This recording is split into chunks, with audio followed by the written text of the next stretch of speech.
to the Theme Park Duo Podcast. Grab your seven-time monster friends and hop in line as we take you on a creepy tour of some of the best haunts around. Now, here are your scary hosts, Nikki and Gabriel.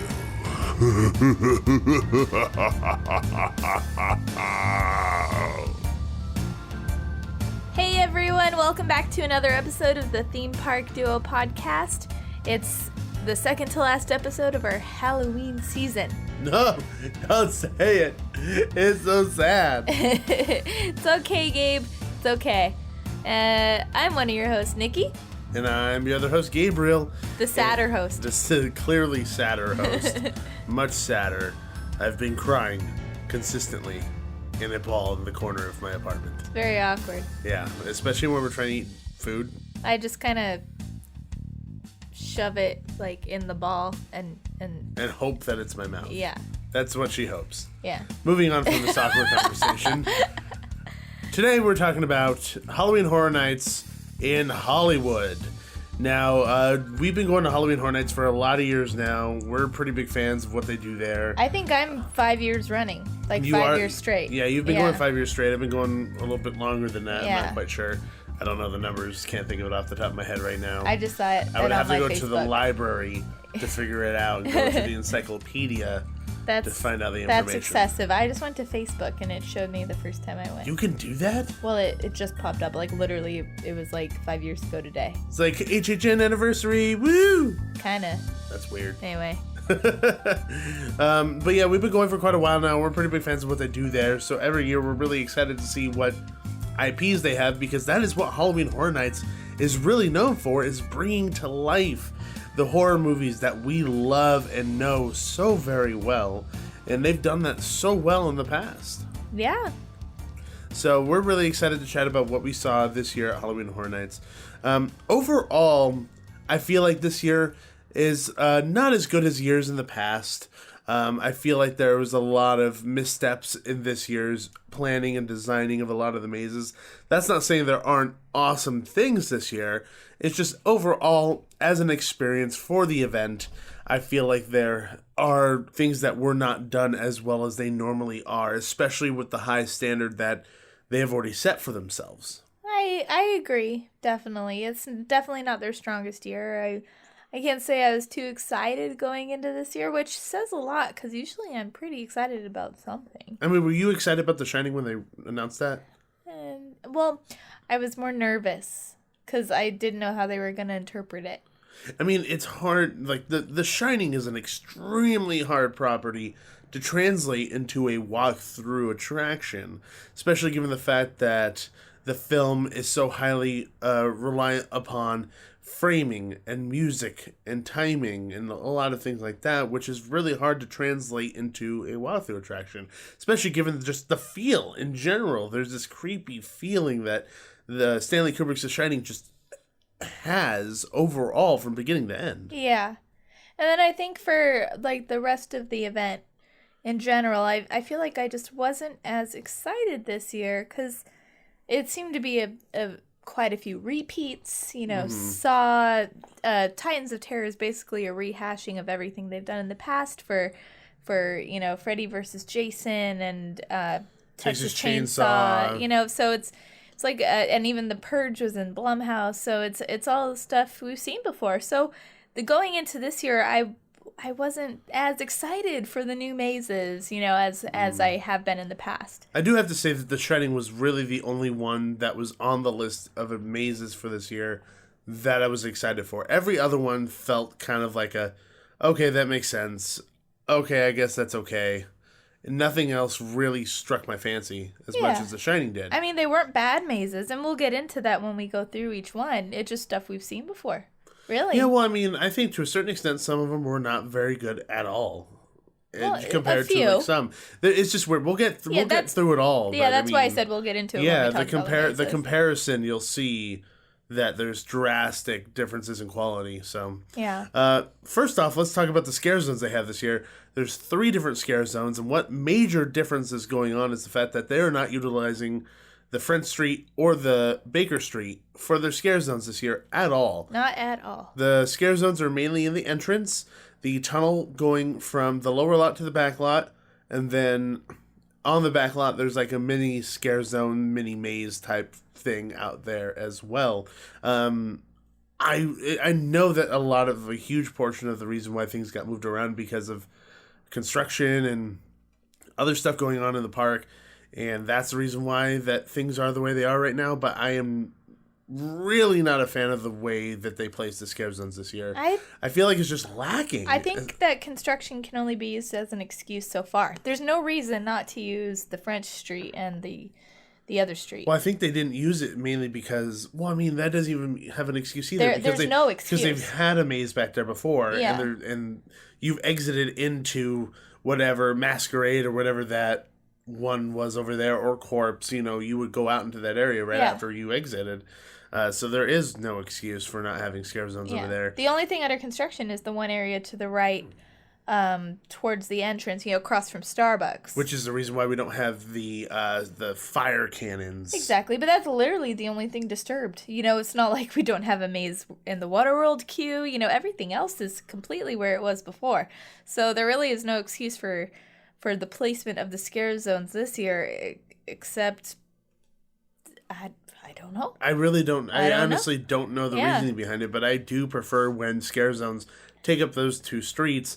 You have an entry scare zone, and then personally you have a scare zone in the lower lot and then the back lot. I like that layout more than placing all of your coins into the tunnel. Yeah. Or just an entry and then a lower scare zone. The first scare zone that we end up walking into is Halloween, which I actually love this theme so much. Yeah, we both really liked it. It is just such a strong concept. Has chainsaw wielding pumpkin people, still walking werewolf and skeletons. They have a demented teddy bear in a onesie. Demented teddy bear in a onesie. Yeah, he's a character that's come back from the past. Yeah. You have sheet ghosts that are terrorizing just vampires in general. There is just so many really cool, iconic characters in this scare zone. It's just fun. And it's really fun to just sit there and watch these guys, because out of all the scare zones, for me, this one was the one that was most entertaining to sit down and just appreciate the art of scaring. Yeah.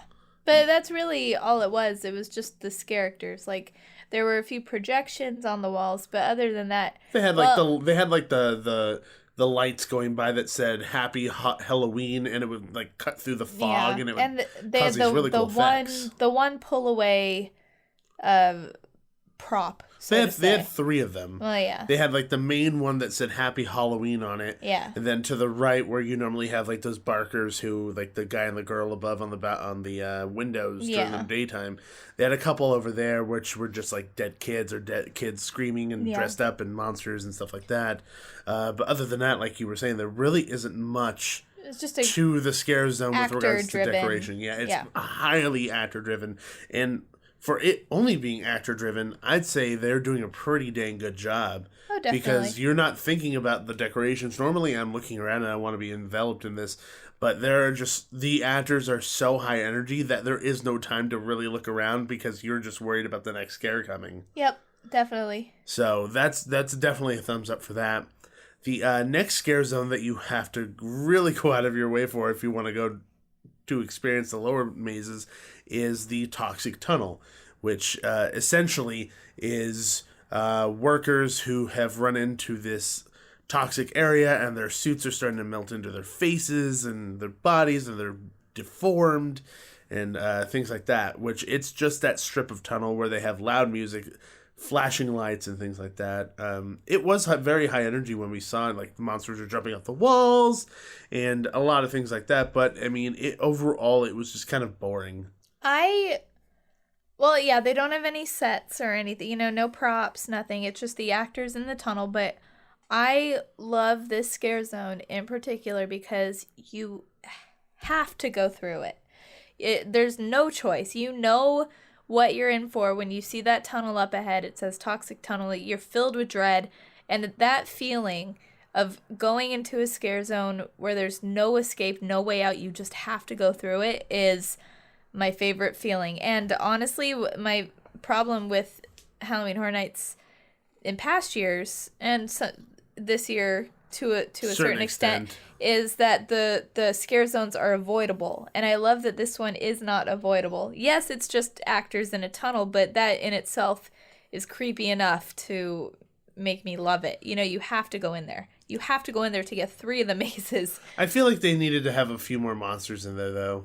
But that could have just been timing. It could have been timing, but at the same time, like, at least when we went through twice now, it felt like there was only monsters on either side. There never really felt like there was an even amount of monsters coming from either end. To be fair, we only went once during normal operating hours. The second time we went, when we went back and forth, it wasn't even 7 o'clock yet. The park wasn't opened. Which is another issue that we can talk about later. Yes. So there were no monsters in there, because the monsters only come out after 7. That's true. Yes.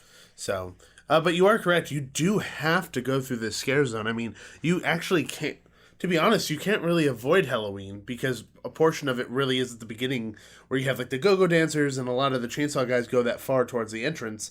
And you have to go, the only way that you could go if you wanted to try to semi-avoid it is if you're to hook a left towards Baker Street, but even then you can't go right because it's blocked off because of the maze Blumhouse. Well, yeah, but can't get past there. If you go in during early entry, you can pretty much avoid it, except when you're going to Titans of Terror in the Waterworld queue and when you're leaving. So, or Blumhouse. Well, Blumhouse, you can avoid it. No, the Blumhouse entrance is on the left-hand side. Okay, I guess you have to go in a little bit. You have to go through it. So yeah, that one also you have to go into a bit.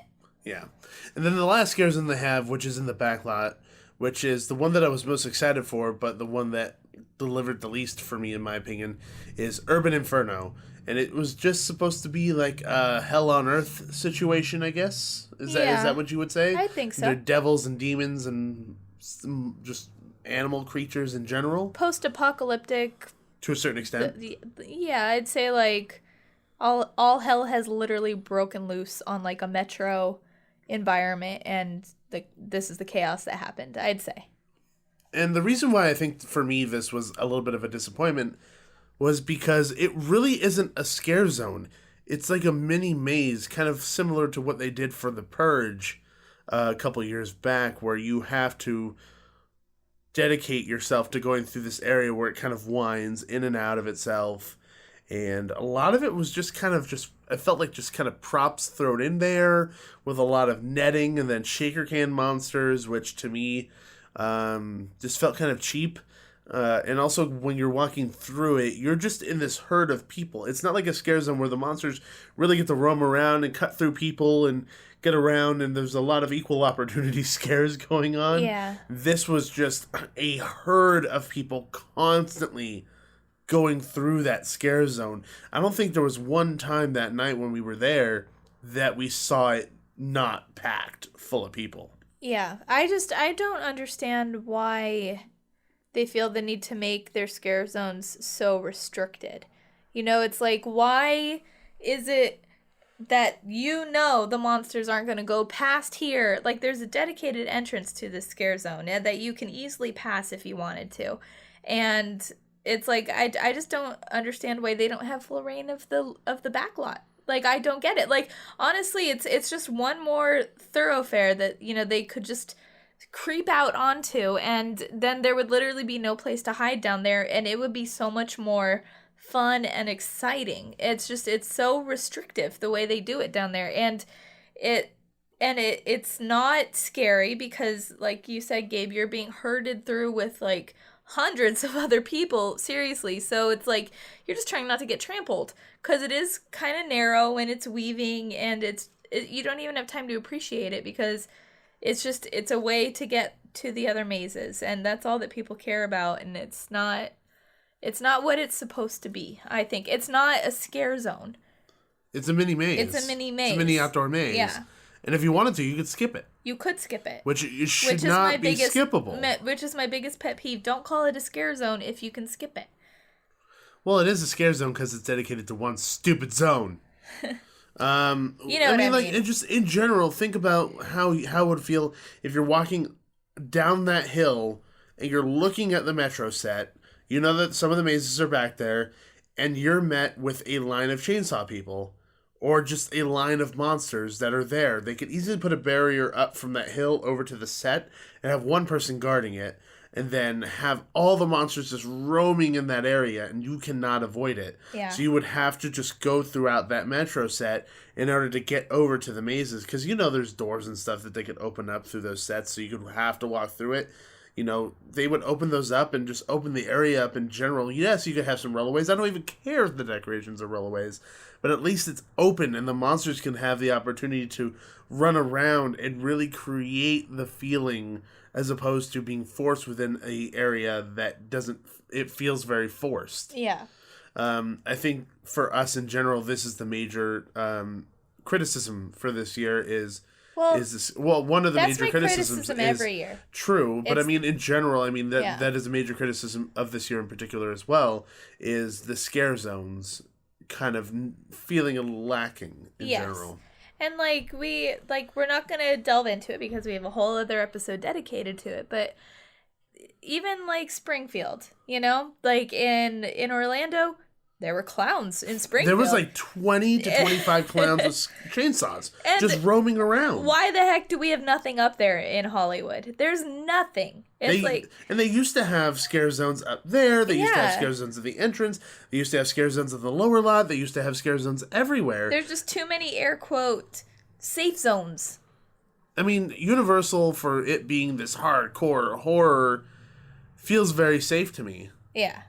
And predictable as well, and we could get into that once we get into the mazes to a certain extent. Yeah. So, scare zones have never been my favorite part of Halloween Horror Nights, because they're just not what they should be, in my opinion. And I've said this every year. It's not. I feel like we're being overly critical of it, but this is the way I always feel about Horror Nights.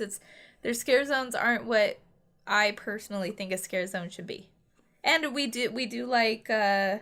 The one at the entrance, and I personally like Toxic Tunnel just because of the atmosphere you're forced into, not necessarily because of, amazing decorations or, crowdedness of monsters, but exactly for what it could be, for what it is in theory. I disagree with you to a certain extent, because it's not that for me, the scare zones are poor because you have to go out of your way.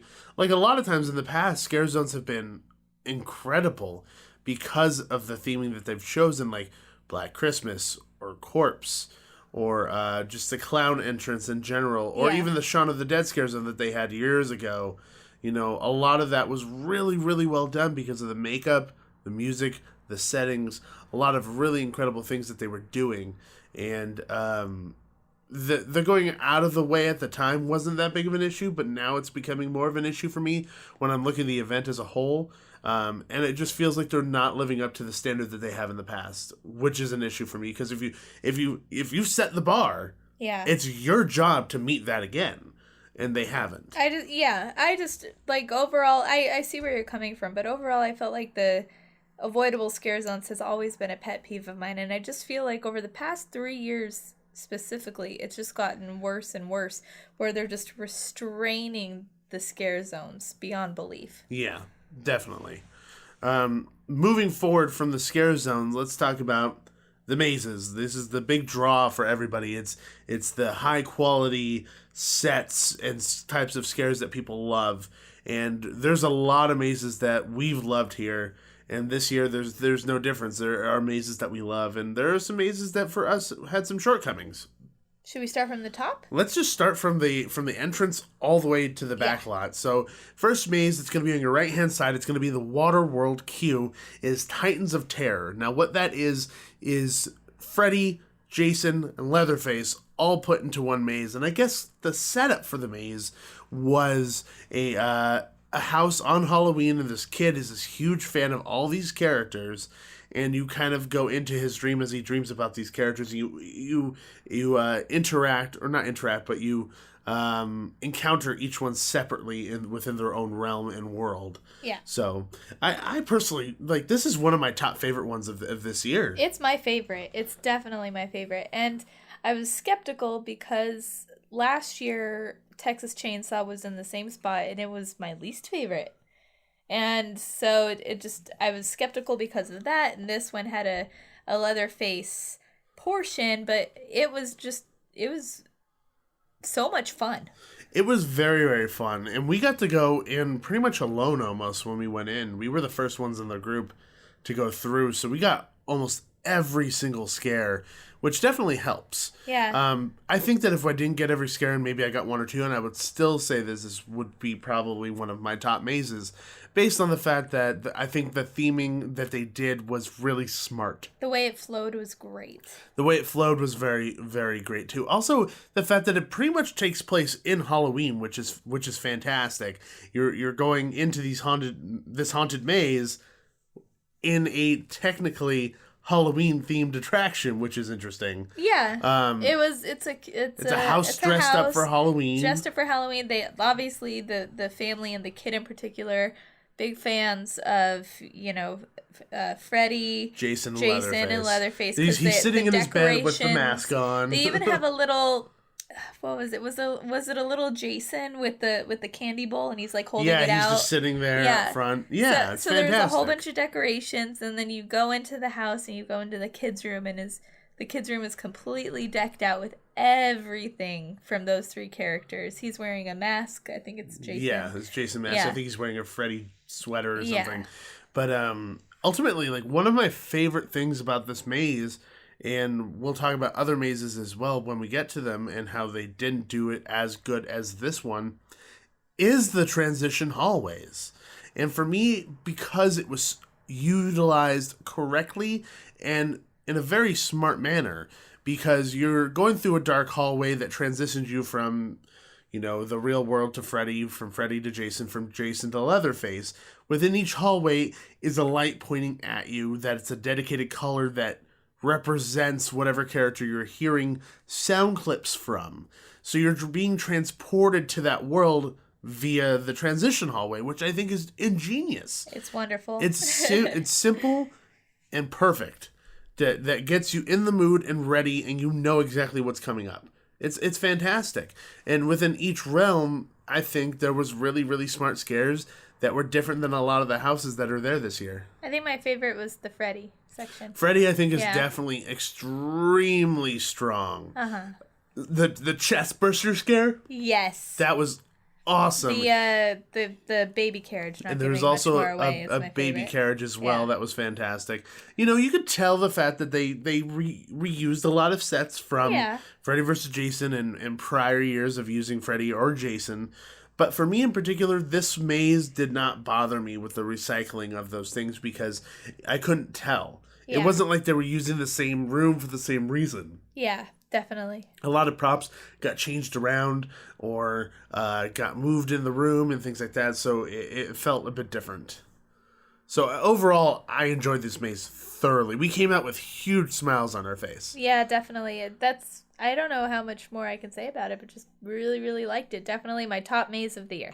Definitely really good scares in there as well. Yeah. So, moving forward past Titans of Terror, across the way from the Starbucks, is the Blumhouse, Horrors of Blumhouse maze, which is a mashup of The Purge, Happy Death Day, as well as Sinister.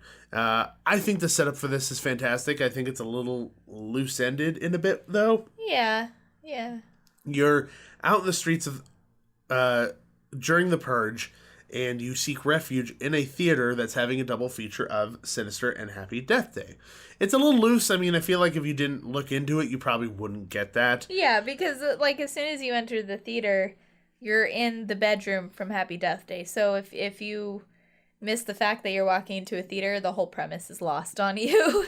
Pretty much, and then it's just from there, it's vignettes and scares that are from the movies. Yeah. Essentially. So The Purge is basically everything we saw from the Scare Zone last year. Any iteration of The Purge is pretty much exactly what the opening is. Yeah. So I mean, it's fine. A lot of the last Purge movie though, because all the patriotic Yes, very patriotic feel to it. So I mean, that's fine. We all know how we feel about the Purge. We think it's had its day.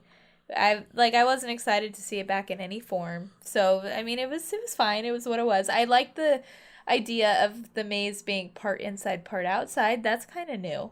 I enjoy that actually. Yeah. It's a little refreshing. Yeah. So, but I mean, that's all I can really say about it. I wasn't a fan of seeing the Purge back in any form, so it was okay. That's all it is. It's okay.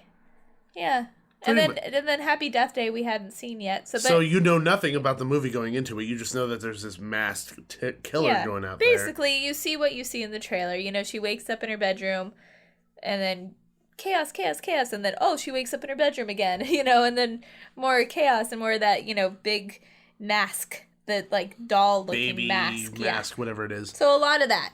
A lot of good scares in there, though. There was plenty of scares in that portion. I did like that portion, the Happy Death Day. It was fun. It wasn't really scary, but it was fun, and it was, I don't know, that was it. Yeah. Yeah. And then after that is Sinister, which I haven't seen Sinister either. Yeah. Haven't seen Sinister, haven't seen Happy Death Day, haven't seen any of the other than the first Purge movie. Yeah. So I feel like this maze is just kind of lost on us a little bit. A little bit. I did enjoy the Sinister portion more than I did either Happy Death Day or the Purge. I agree. Because the scares were really fun. Uh-huh. And there was a perfect scare. The ghoul in the movie, his name's Baghoul, and he comes through movies like film and stuff like that. So there was a really interesting scare where there's a projection on the wall that looks like a movie screen, and Baghoul comes through the screen and scares you. And I think that's really smart. Yeah, that was super fun. There's also this scene where there was this big round table and a whole bunch of men chopped up on the table. That was cool. I was very confused. We have no context because we haven't seen the movie, but we enjoyed it. Yeah, even though we didn't quite understand the setting of what was going on, it was still visually interesting, and it was still you could still understand to a certain extent what was happening. Yeah. So I mean, you don't really need to watch the movie in order to fully enjoy it. I think watching the movie would help so that you're familiar with the scenes that are happening. But overall, without having watched those movies, I still really enjoyed this maze, and a lot of the scares were not just in dark tunnels. Yeah. I mean, the Baghoul scares, were in some dark tunnels, but I feel like that was because of the character and how that movie plays out. It wasn't if I were to think too. that. It was not all the scares. It was just, I'd say maybe there was 2 or 3 scares that were in the dark.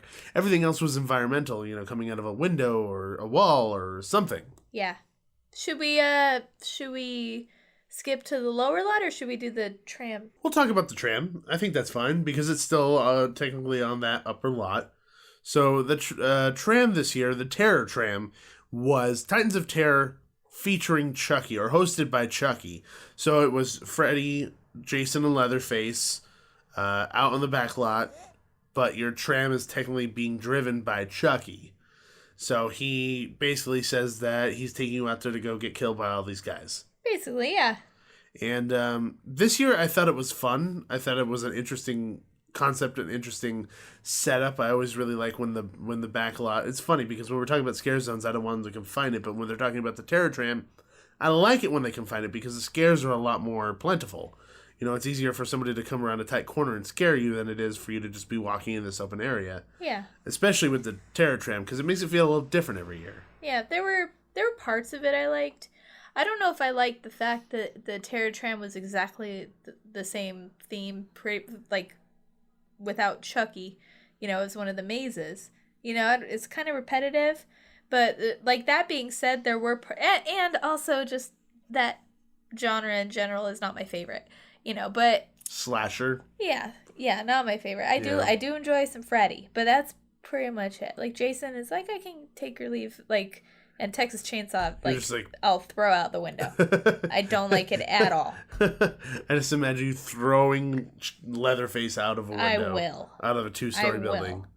I do not like those movies at all. But there were parts that I liked. My favorite was the War of the Worlds crashed plane set, because that was all Freddy, and it was... different versions. It was of Freddy. different versions of Freddy that you would see in a plane crash setting. There was a nurse pilot, and they were all Freddy. Soldier, firefighter, Freddy, everything. And then civilian, they were all Freddy. And I thought that was brilliant. So that was my favorite. The rest, it was like, okay, cool. It's Leatherface and Jason stuff that we've seen before. It was okay. Pretty much, I feel like that's my theme with this year. It was okay. I think that's pretty accurate. I think it was okay. I mean, the Terror Tram is really difficult because, it's the same path every year. It's the same thing every year. How do you make that feel different other than having a different theme in it? Yeah. Because it's essentially the same thing every single time. Half of it's the novelty of just getting out of the tram and walking through the sets. I think that's pretty much it. That's the reason why I love it so much is the ability to go close to these iconic sets that I've come to know and love so much after watching all these films. Yeah. And I think one big problem that I had with this was that I noticed a lot of props that were used in the past. Yes. And the issue and the difference between, the Titans of Terror Maze and the Titans of Terror Tram is that these props were mainly a one-trick pony type prop. They do one thing and they're just doing that one thing over and over again every single year that we've seen it. They weren't reincorporated into a new story. It was just like, hey, remember this cool thing? Here it is again, exactly the same. Pretty much. No context. Pretty much. So that's why I think it bothered you more. Yeah, a little bit. But I mean, how could you beat a whole bunch of Chuckies with chainsaws at the beginning? That was fun. That's pretty dang fun. I mean, that is like a tradition for the Terror Tram. Is the beginning and opening statement is just chainsaws. Yeah. Which is always really fun. And the ending is chainsaws as well, for that matter. But, it was okay overall. Yeah. Had a good time. Wouldn't go out of my way to do it again, though. Yeah. Like I would the Maze. The Maze is fantastic. Yeah, the Maze I'd redo. But the Terror Tram, I could leave. No need to wait in that line again. Exactly. Now going down to the lower lot, you have Insidious and The Shining. So we'll do Insidious first. Precursor to any of this is we've only done Insidious during the day because of the early entry situation. Yeah. So we never got to go into Insidious while it was completely pitch black outside. Which I think would help greatly because there was a lot of scenes. Of the rooms, yeah, there was a lot of scenes where light was bleeding through and you were seeing things you shouldn't have seen and scares you shouldn't have seen. But that doesn't take away from the fact that I think Insidious is such an inferior version of what it has been in the past. Yeah. In the past, they've done a fantastic job bringing you into this world of the further and all these really terrifying situations. And this year, it felt like a lot of black hallways, a lot of scares in those black hallways, and very rarely getting a scare within certain environments. Even like when we've walked through it, like 2 times now? Yeah. Or something, and even throughout the second walking through, I was like, there's a lot of black hallways and walls in this. There is not a lot of sets. Yeah, from this point forward, that's going to be our biggest complaint is transition hallways with nothing but black walls and jump scares in those transition hallways. It's like it's an easy way out, honestly, for the maze designers.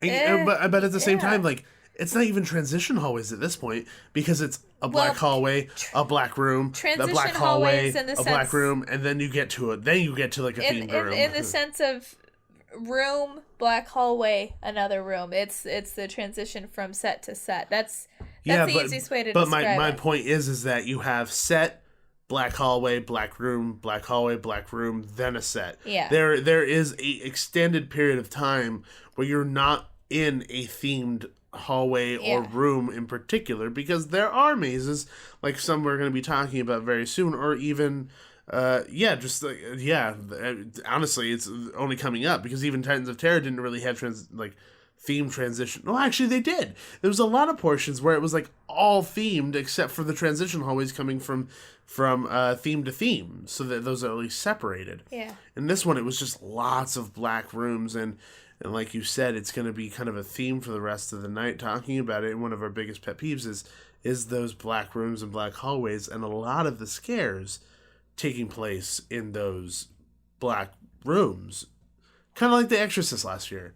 Like, that made sense, but though. The Exorcist made sense. It was done right in The Exorcist just because of the way the maze was set up. You know, it was like It was like the trailer, the band trailer. Yeah, it was like a trailer. So it was like a progression of scene to scene to scene, but it was the same room. So it was a progression through time.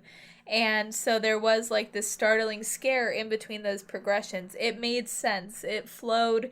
I thought it was brilliant. But I feel like that they liked that so much last year. They started using it over and over and over. They overused it this year. And it doesn't work for every maze. It worked for The Exorcist.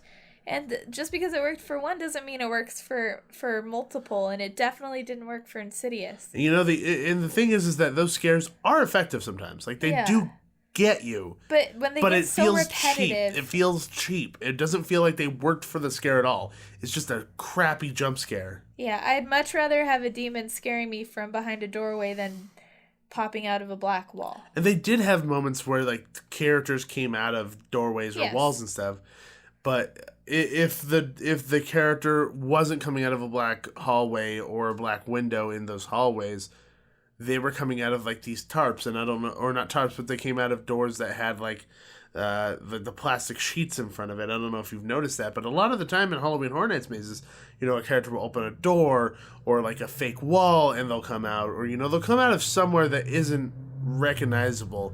But I noticed in this one in particular, there's a lot of times where the monsters would come out of these doorways that just had the plastic sheets in front of them, and they would be sitting there waiting, and you could see them in there waiting for those scares to happen.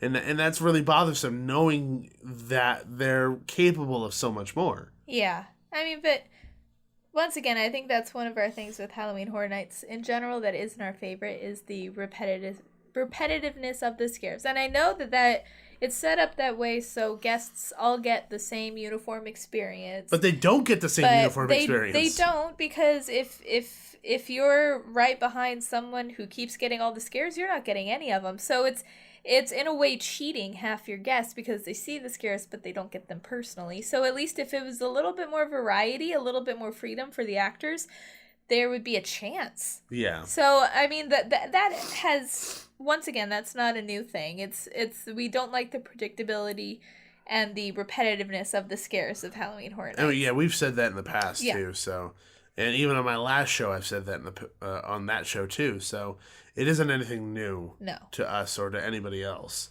that we've said that. Moving forward from Insidious, moving on to The Shining, probably the one that had the most hype behind it.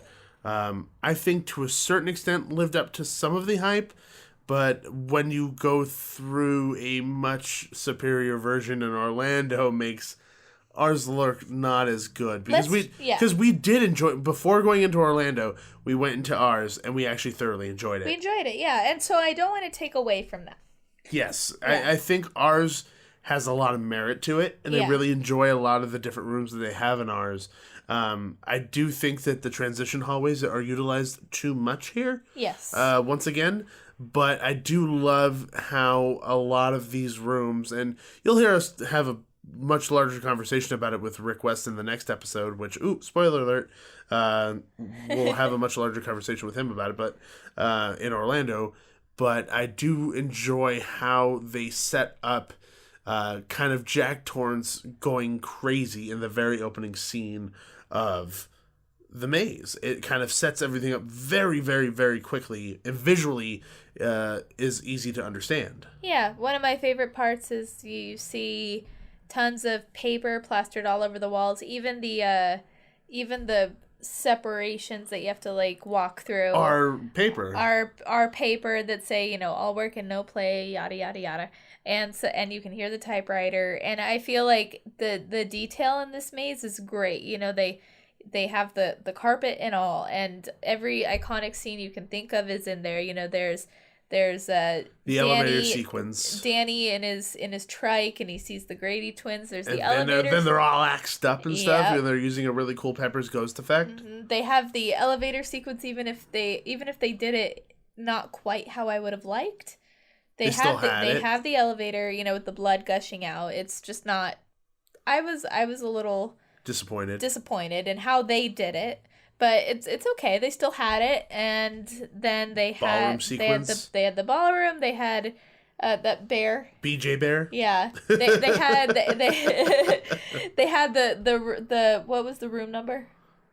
Shoot, That I forgot. Danny went into? Yeah, the room With that Danny goes the woman into. showering and the old lady. You know, they had all the things you want to see. All the very iconic Yes. moments, which is fantastic And- as a fan of the film. And we love, and then the bathroom scene with the axe. Hedge maze. And they had, air quotes, hedge maze. This is where I get disappointed. Yeah. It wasn't a hedge maze. It was the beginning of a hedge maze, black hallways, was- all the way to the end. Yes, it was the beginning of the illusion of a hedge maze. It wasn't even fake greenery, though. It was literally like what would you call that? Like a sheet, Mesh a netting. mesh netting that they spray painted green. A green shit. Yes, and so you're like, okay, this is supposed to be the hedge maze part. You turn the corner, and it's just black wall, black wall, black wall, black wall, and then the final scene again is that green netting, and so you get the impression And that a you were in a frozen hedge Jack maze the Torrance whole that- time. That's Yeah. proportions are clearly off. And I was the first time I walked through, it didn't bother me that much. The second time I walked through, I was like, okay, Come on. that you need more of a hedge maze than that. And then the kicker was when we went to the back lot, and they have these porta potties. Oh my god, this made me laugh so hard. Literally, we walked out of The Shining, we walked to the back lot. And Through Toxic Tunnel, all the way down. They have these porta potties that you can use, and they are surrounded by fake hedges. And Nikki just I got was like- so mad. I got so you just started mad. yelling at the I was bathrooms. like, why aren't you in the maze? Like, it would have been fine. I could not stop laughing. I was dying in the middle of a scare zone. It was my one, like, I'd say The Shining is like when all is said and done, it's my second favorite of the year. But it's the most infuriating because they could have easily taken But- those up there But those and done hedges, that. but those hedges, I can't get over. Gosh dang hedge maze. So yes, I did love it. I appreciated it. I went through twice. I would go through like 3 more times. Like, I don't know. That's so specific. That's oddly specific. I only want to go 3 or 4 more times through this particular maze. I would go please. through several more times, but those hedge mazes are going to bother me every time. How much is several, Nikki? I don't know.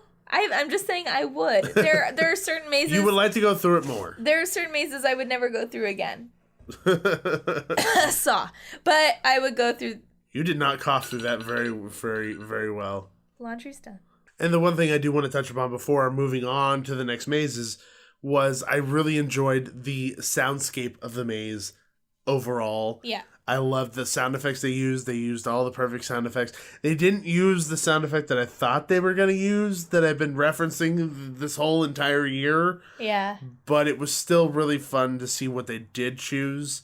And the music is just very iconic as well. So when you're exiting the maze, you hear that music that you hear at the very end of the movie. You see Jack Torrance's face in the photo, like he's been there forever. And then you hear the original caretaker say, "You've always been the caretaker." And to me, that's just such an ominous, creepy ending. And I just think that's such a perfect punchline to what the subject matter was really about, as opposed to like these hardcore scares that you're getting within the maze. It was always supposed to be about the creepy, scary, long-lasting feeling than it is about that momentary jump scare. Yeah. And I love that feeling at the end. That to me was like the perfect cherry on top. Yeah, I agree. So, moving from that, you go through Toxic Tunnel, you go down to the back lot, you go through Urban Inferno. And If you want to. If you want to. You could definitely go into the bathrooms with the hedge maze. Go into the hedge maze. Hedge maze porta bathrooms. potties. They're very nice. You might find dead Jack Torrance in there. Froze on the porta potty. And the first maze that you come across is American Horror Story on your right-hand side. And this is another one of my favorites this year. I just think it was hitting on all cylinders every time we've gone through, and it's done perfectly, in my opinion. Yeah, I agree. It was based on Roanoke, and that was a great season, and it was a great maze. They translated it very well. Like, all of the memorable things were in it, and I think our only sticking point was the facade. The facade was pretty much just a recycled version of last year's. Yeah. And just when you look at the facade of a lot of the different mazes that they have at Halloween Horror Nights, all of them stand out except for this one. I understand that they're saying, like, you're going into the TV now. It's a TV show, and you're going to go into it. And I think that worked last year when it was a mashup. It's like, how could you be specific to one season when you were mashing up 3? But with Roanoke, they have a very big, very beautiful house. They could have made a facade of. But you're in the house most of the time, anyhow. So I think it was a missed opportunity. I think it was an easy way to recycle something. But hey, the maze inside was very good, and I liked it a lot. Yeah. I definitely agree. And one of the bigger pieces of the reason why I liked it was the fact that there really wasn't a lot of black hallways. There wasn't. If any at all. I mean, there were some scenes that were kind of lacking in decor, but at least there was something in there that was, you know, giving you a sense of where you are as opposed to just black walls and stupid scares within those black walls. Yeah. You know, a lot of the scares are coming from the environment. And there was even things in there that we didn't see before the first time going through, especially being American Horror Story fans. You know, noticing the smaller details, which is really what Halloween Horror Nights is about. Yeah. Is because their mazes are so detailed that it does take a second, a third, a fourth time to realize what they're really doing in those mazes. And this is a perfect example of what they are capable of, which makes it even more maddening when you look at the other mazes this year and see that they couldn't do that with those. Yeah. So, I mean, overall, I just really loved the aspect. One of my favorite things, and it's so simple because I'm such a big dork, is the fact that one of the scares they had, or two of the scares they had, were not popping out of a door. They were not popping out of a window or a small passageway or anything. They were out in the open, and they were just messing with people. And I loved it because you don't see that often. Yeah, it's very rare for a Halloween Horror Nights maze. Very, very rare. Like, a guy was pretending like he was a statue, and he would throw like his staff in your face. Yeah. I thought that was fantastic because you're so busy watching the butcher pull frickin' the intestines out of this guy that you're not paying attention to the guy next to them. Yeah. The butcher! I kept yelling that out throughout the entire maze. Every time the butcher would come out of like a window or a wall, I'm like, the butcher! So that was interesting. Yeah. But this is definitely top-notch maze for us. Like, this was fantastic. Lots of good scares. Lots of really good pacing. Fantastic set design. Fantastic maze design overall. Yep, I'd agree. What should we do next? Next maze is Ash versus Evil Dead, coming up on the left-hand side on the back lot. Groovy. Groovy.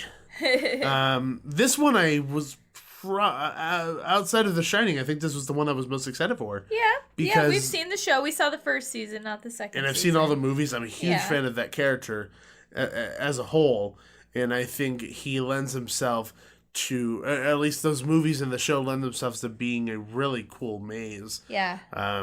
As well as with just an underlying sense of humor. Yeah. Which I think is hard to do. Which I think the sense of humor definitely worked because it was a little bit more subtle. There were very funny Ash moments. You know, where just he would do little things that he would just be like all the masks, which also we didn't mention about The Shining. Like The Shining was all full covered masks that looked like Jack Torrance, like frozen in one facial expression. Yeah. Same thing with Ash vs. Evil Dead. Is all the Ashes had a full mask that were frozen in one expression. So when they would for uniformity, when they would try to talk to a line, they would have to mime with their hands and move their head around a lot in order for it to kind of make sense, you know, because they can't move their mouths. Yeah.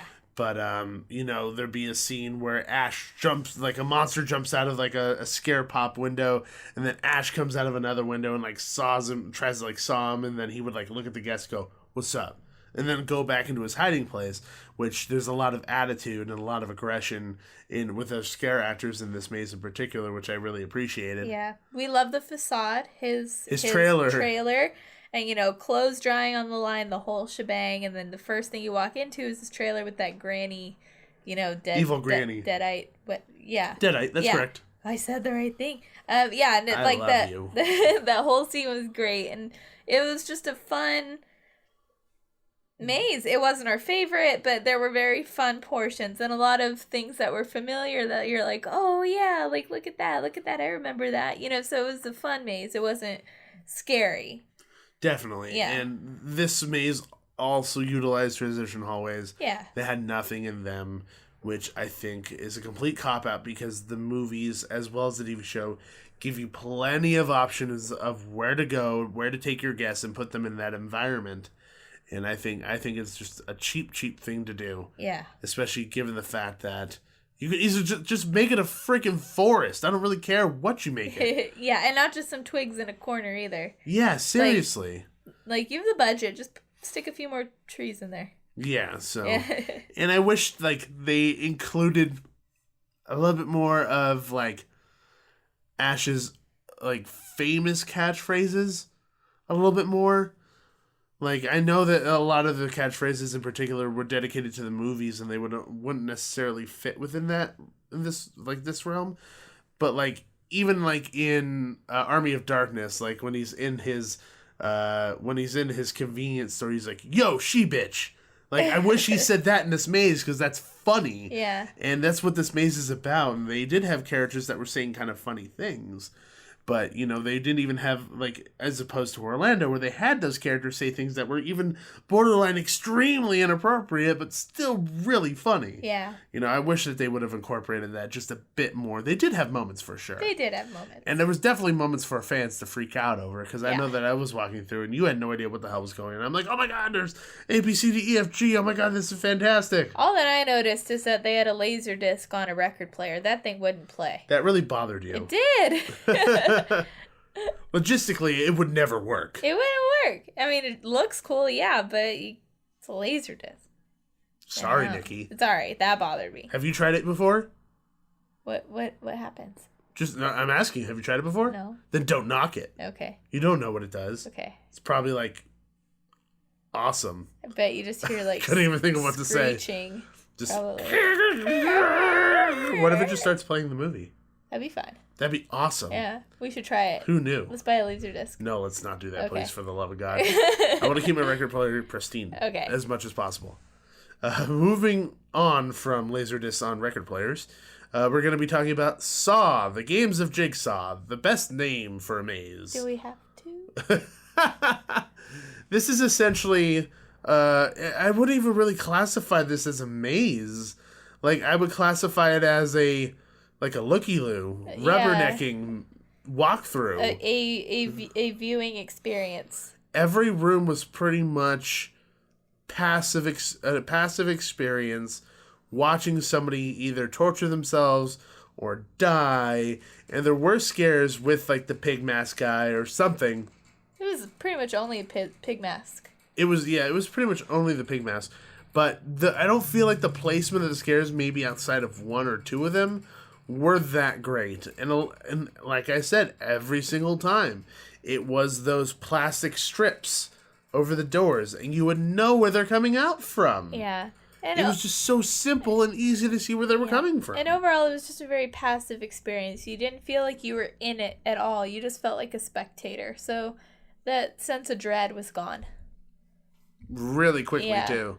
And it's almost boring. A little bit. It's almost boring, and that really sucks because the Saw films lend themselves easily to an experience like this. And we've had Saw mazes in the past that were fantastic. Yeah, we saw all the best parts this year. Yeah. I think that was the worst part. It was like, okay, that was cool 2 years ago. It was the best ofs. Yeah, it pretty much was the best of. And then they had a little bit of the new movie, but like 1 or 2 scenes, and that was it. And it was lacking.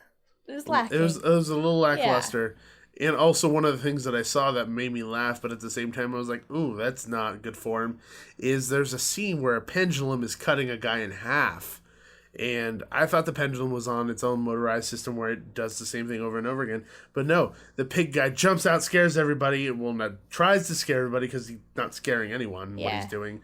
He looks at the pendulum, losing speed, and he grabs it and lifts it up and lets it go again. So he has to restart the pendulum. It's a pig-motored pendulum.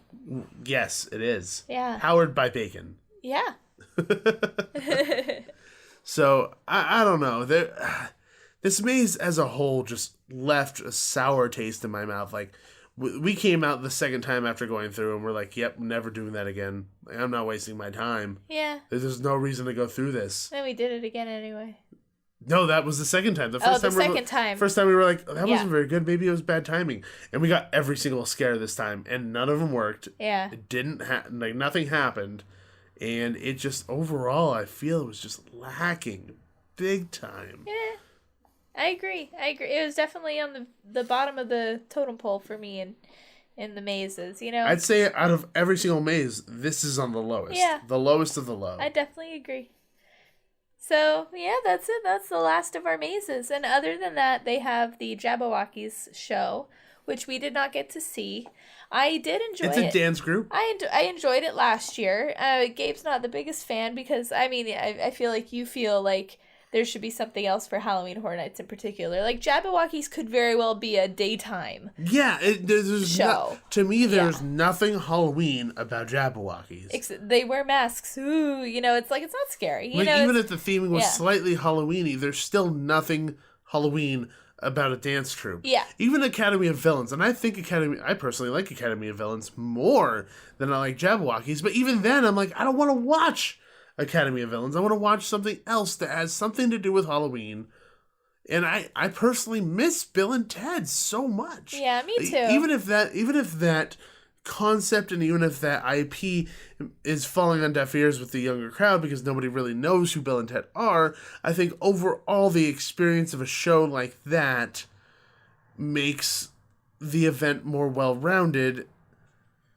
And I guess Jabberwockies does that too, but for me personally, I'd rather have a show like Bill and Ted or The Hanging or whatever it may be as opposed to just a dance troupe. You're never gonna leave a Jabberwocky show and want to talk about it more, you know. But you leave a Bill and Ted's, you leave The Hanging at Knott's. You talk about all the jokes. You talk about it the next day, even, you know, or you want to see it again to see things you might have missed. And with Jabberwockies, it's not the same feel. It's cool, it's fun, but it's not. It's momentary. And it's just a fun thing to watch, but it's not what we're used to with like a scary event. Yeah, and overall, I think Halloween Horror Nights really needs another show or something else to really have like a crowd suck, because one of the main issues with the event is that the lines just get way too long for an event that doesn't have that much going on for it. So each line gets really, really long, and then how are people supposed to enjoy the event if you're just buying a general ticket? To a certain extent, and something that we've said before, is that we don't do that event without a front of line because there's zero way to get everything done without having to do early entry, which means you skip every scare zone because they're not even open, or you have to go multiple nights, which is what we ended up doing. Yeah. Because we had a special ticket offer, and it was cheaper than doing one night with front of line. Because one night with front of the line is crazy expensive now. I personally do not believe that the price for front of line for a Halloween Horror Nights is worth it. No.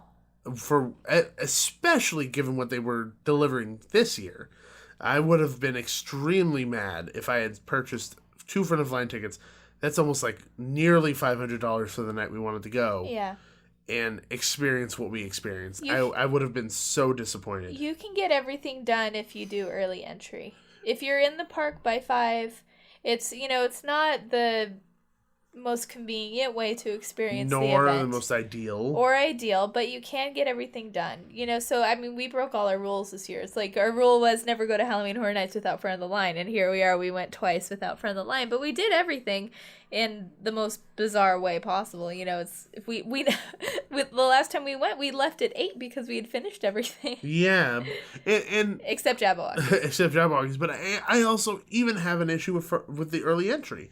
It's like, okay, you have an event. The park is still open. The park is still open, which is just a debacle getting them, like Universal having to separate regular daytime guests from the Halloween Horror Nights group of people. So that's just a debacle. But when you have an event that you fully know that people cannot enjoy every single maze because it gets that crowded, and your excuse and your option is, oh, just come in early, but you won't be able to see any of the scare zones, and you'll do the mazes during the daytime, and that affects the quality of the maze. I don't think that is a very good, option. I feel like they oversell the event banking on people doing early entry and leaving early. That makes a lot of sense to me. And I just think it's such a cop-out. Yeah. Because if you do early entry and you finish like at 8:30 at night because you don't want to see Jabberwockies like we did, then you literally have to go out of your way in order to experience those scare zones, and knowing full well that if the lines are 2 hours long, you're not going to go wait in them. So you're walking just to go see those extra things, which is the reason why those scare zones should be in areas that you have to walk through so that at least people can see them. Yeah. Especially in an event where you're saying, oh, you have to do early entry if you want to do everything in one night. Because there's no way in hell you're going to do every single maze in one night without doing early entry. On a busy night. You have to do early entry. If you're not doing front of the line, you have to do on a busy night, I want to be entry. specific about that. Which, because even if it's on a to low, be low, fair, low level most night, most nights are busy nights. Even Yeah. even in September, they were selling out. They were at Yeah. capacity. So it's like you'd be hard pressed to find a non-busy night now because they sell out so often, and it is a very popular event. And I think just given all that, I feel like they don't do enough for their guests. I feel like they oversell, they overprice, and honestly, in the last few years, the quality has gone down. it has gone down. And what they offer has gone down. They and a whole point we didn't even touch on is I miss their original mazes. I feel like they rely too much on IPs, but that's what they're known for here in Hollywood, and so I can't give them too much flack for that because they do what they're good at, and right now they are good at IPs. And, maybe that'll change in the future. And right now that's what it is. And people love it. I mean, they sell out every night. I would wish to see a little bit more for me personally. And I think the reason why we feel the way we do is because we have seen Halloween Horror Nights running on all cylinders, delivering, and knowing that they're capable of it. Like, I'm a broken record. I've said this a million times already, is that I know that they're capable of delivering a fantastic event. So when they don't, I get mad because I know that you can do it. So why aren't you? Yeah. So there is zero reason for that to be happening. And I think there was, I from what I understand, John Murdy wasn't around 100%. I saw on Twitter that he was going to Ireland a lot. So maybe that has to do with it, just not enough leadership to get all the things together and feel cohesive within each maze. Yeah, maybe. I just think that it's not a strong year. And I mean, that happens in every event, you know? Events have, it's an ebb and flow. Yeah. They get good, they get bad, they get worse, they get even better. I just think this year, personally, for me, wasn't very strong. And, I can hope for the best for next year, and we're gonna go. It's not like... Yeah, there's no... Yeah. who are we joking? We're gonna go. Yeah, so all that we can do is hope for the best for next year, and hopefully, things are switched up a little. And, fixed. Yeah, and I just want to see them go out of the box a bit. Just, go out of your comfort zone, because I feel like they are deep in their comfort zone, and they need to try different things. They need to. I completely agree. They need to go to a few more haunted events outside of their own. Just see what people do, and you know what? It's okay to take inspiration and use it. Just don't rely on the same thing year after year after year. Please expand your horizons. Halloween Horror Nights, please. I completely agree, and I think that if people wanted to go to this year's event, I say go. 100%. You'll have fun. You'll have fun. I think that the regular general admission ticket price is definitely worth what you're getting. I think it's for sure worth it, in my opinion. Do early entry. Do early entry. If you do early entry, then you'll be able to get everything done. But you're getting Jabberwockies, you're getting Terror Tram, you're getting all these mazes. And if you do early entry, you'll be able to do pretty much everything in the night. And then you'll have an early night, and then you can go get some dessert in City Walk or something. Or go into Moe's and wait for an hour to get a beer. Pretty much. Which, that is a new thing this year. Yes. Beer. Only in Moe's, and then the garden. The taco truck. Yeah, the beer garden area. Which, it looks like a debacle in general, because you can't really cross. You have to have, guidance to cross, and then the lines to get beer are insane because people want beer at this event, which I think it's about time that they're serving beer. I think they just don't have to be so strict about it. Strict, yeah. So, clearly the security guards aren't strict. I don't know if I've shared this story on the air or not, but... we were going through security and someone stopped this girl who had alcohol in her bag, and he's like, you can't have this, so go throw it away. She took it from his hands and just drank it right in front of him and then threw it away, and then he let her go. Then he's like, okay, you I'm can like, go you through literally now. just broke a law. You drank in public. Yeah. What is happening? I think that was just a case of a security guard who was like, this is new. I've never experienced this before. I don't know what to do. Well, the alcohol's gone. Just go. It's just get out of here, please. She just probably shocked the poor security guy. Yeah, probably. But still, it's like, I don't know. That was just something I didn't expect to see. Like, oh, I have this alcohol I'm not supposed to have. Let me just chug it in front of the security. That'll be fine. It was weird. But, yeah, I don't know.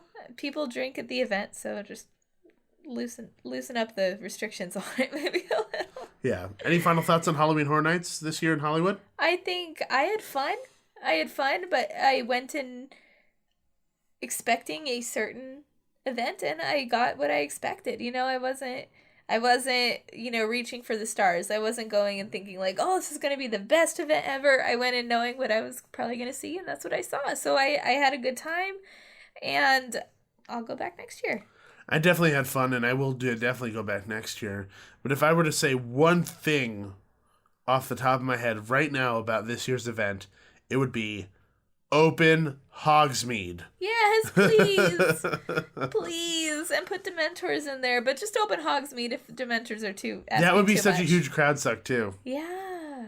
But I know that they probably want to keep that for the daytime guests, but still, it would really help with crowds if you open that up. Let's do it. And maybe add Slaughter World back in, but that's just Slaughter World, yeah.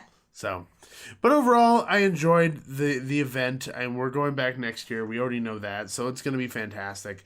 And if you guys want to learn a little bit more about Halloween Horror Nights here in Hollywood or Orlando, you can head over to HalloweenHorrorNights.com.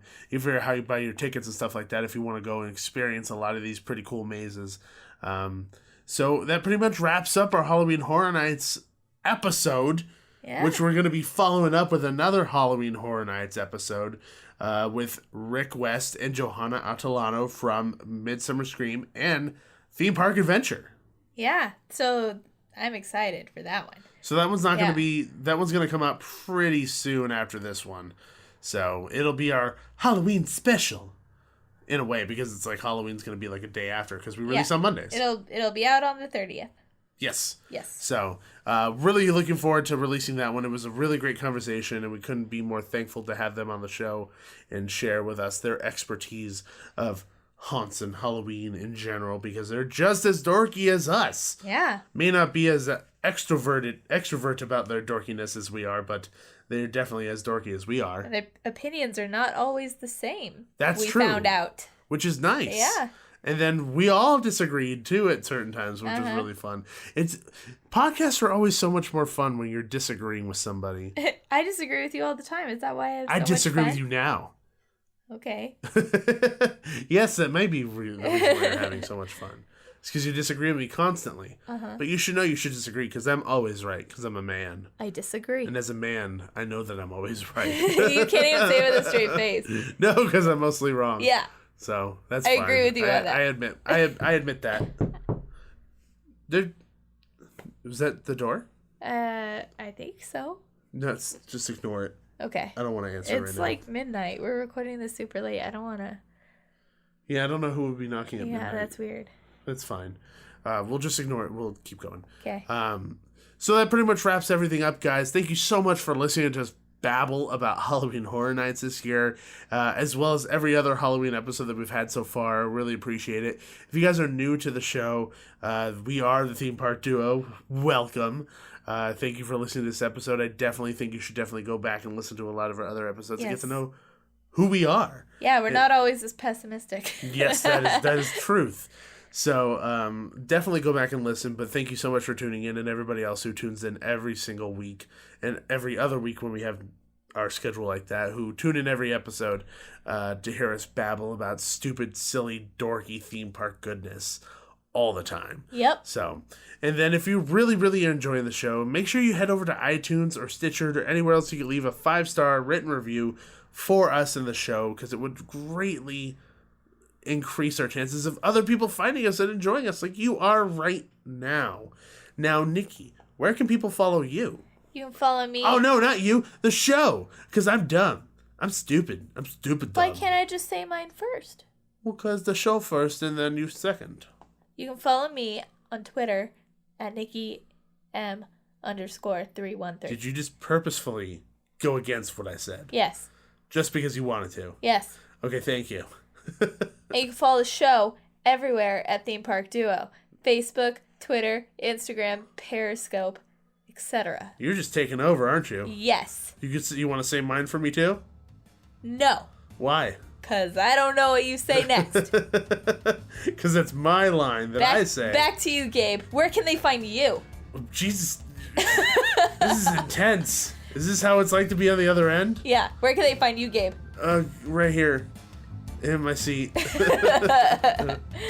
In the City of Angels. You can follow me at Lakers793 on Twitter. And like Nikki said, we're Theme Park Duo everywhere on all social media platforms. So make sure you check us all out. And if you want to contact us, you can contact us at themeparkduo@gmail.com.